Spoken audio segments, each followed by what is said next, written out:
Okay, excuse me. All right, so I wanted to do a video, just kind of give you guys an update on what's going on. I had to order a machine, a hot foil stamping machine, but I had to get what some people would consider the Rolls Royce of imprinting, which is it's going to be really nice. There's some really good ones that used to sell, but they don't make them no more. You have to buy them used, and I think that's called the Kingsley. I ended up going with Howard Imprinting, which is the M45 model, which just amazing machine. I can't wait to get it. So it should be here Friday or Monday. I wanted to do a lot of Bible binding tutorials. The only thing is I'm waiting on leather, and with everything going on as far as the COVID-19 stuff, there's a lot of stuff that I've been taking care of at home, and now I'm just waiting for leather to come in.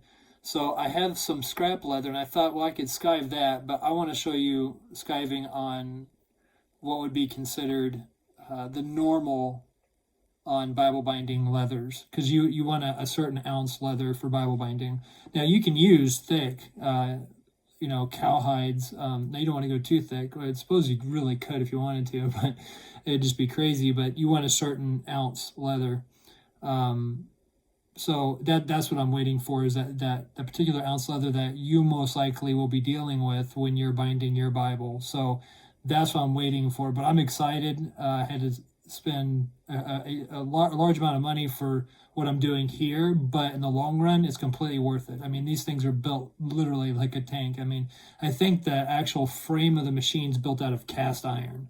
So if you can imagine, if you've seen my my skiving machine, it was built like a tank. I think this is pretty much the same thing, and maybe even a thicker metal than what they use. I think they use thicker metal on this machine.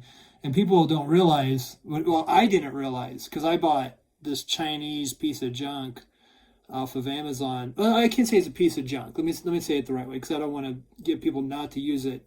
If you're looking maybe to put a name on a wallet, or you're using thicker leathers, and you just need to put like a name, or just personalize it a little bit. Amazon does sell machines for like $125 or $175, depending on which one you get. And you'll see them on Amazon. But those are great for like little things. But if you're doing what I'm doing, where you have to put Holy Bible in the back, some people want impressions, what we call debossing, which most people understand it as embossing, but it's actually debossing the leather when you imprint. Even if it's with gold or without gold or silver, if it's just a dry emboss, you have to have the certain trays that go into the machine. So I made sure I got one big enough for any kind of symbol that somebody wants imprinted in their Bible. I have someone that wants a Greek cross. He wants it 2 inches by 2 inches, so I had to get the right tray for that. I got extra trays for the lettering, so while I'm stamping in Holy Bible or something like that on one Bible, on one part of the Bible, I can have the tray set up, another tray set up with the wording for the translation, and then my logo. And that's one thing I haven't done yet, is a logo. I'm not too worried about it, because for right now I'm just probably going to put crafted at the bottom of the Bible, and then I'll probably order my logo. He gave me the person that he goes through, which is Wofoso or Owofoso or something like that. It's OWO.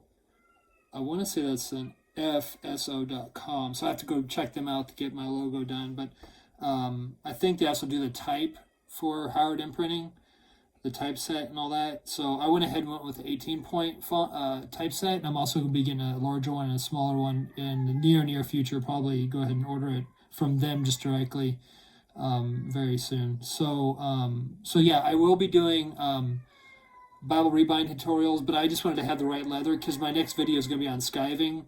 Show you how to skive with just a box cutter, if that's all you can afford, which is actually, some people only use a box cutter, a straight blade box cutter.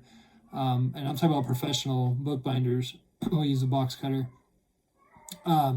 And how to skive with something that's really cheap, like a straight blade X-Acto knife. You can actually do that if you have, a good one, which I forgot the name of it, but I've showed it. I think I showed it in one of my other videos. Has the red handle. and it's made here in the U.S. But there's certain things you can skive with that doesn't cost a whole lot of money. So I wanted to do that with the proper leather that you'll probably be working with. So I wanted to update you, let you know what's going on here. As you can see, I need to got more stuff coming. That means I have to clean my room. So and then I'm joking about that, but I do need to clean it up a little bit. But I need to reorganize it so I can figure out where I'm going to put this machine. I'm not sure if I'm going to put it next to my Skyva machine, because it came with a good sized table, but I also have a lot of stuff on there. So I'm trying to figure out where everything's going to go in the small room that I work in. But that's my update, guys. So I will be having those videos out, and I actually recorded a video last week. Thought I had uploaded it, updating everybody, and I never uploaded it. It was on my iPad, and I'm so used to using my iPhone or my phone or iPhone or whatever, I forgot to upload it. So I apologize. But I will be doing tutorials, hopefully within, it'll probably be anywhere from Friday to Monday, because everything will be here by then. So, till then, love you, and God bless, and good day.